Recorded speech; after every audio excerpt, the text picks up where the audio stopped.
uunahin natin isang bagay na importante sa kanila. Yes. Tulugan na to ang Apex! Ang susunod na programa ay rated PG. Ito ay nangangailangan ng patnubay at gabay ng magulang para sa mga batang manonood.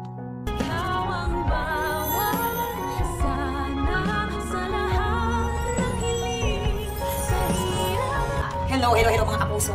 Hello, beautiful.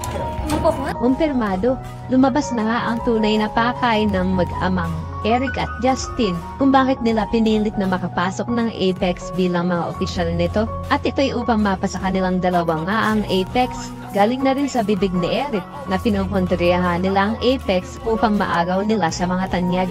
At ayon pa nga kay Justin, na patuloy pa rin na gumagawa ng masamang desisyon at maling desisyon ang kanyang inang si Giselle.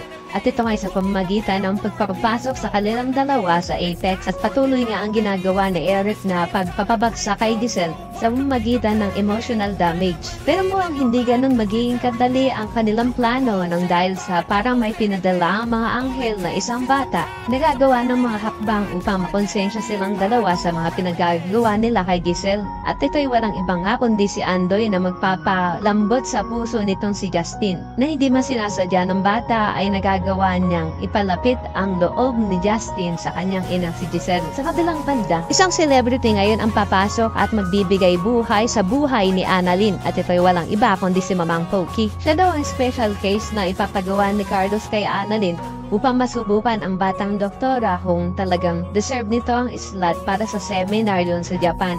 Game na game naman si Annalyn at hindi niya daw uurungan ang challenge na ito sa katauhan niya nito ni Madam Pokwang. Kaya naman kung isa ka rin sa mga nagnanais na sana ay mabigo ang mag-amang Eric at Giselle sa kanilang masamang plano sa Apex ay pakilike ang video na ito and don't forget to subscribe.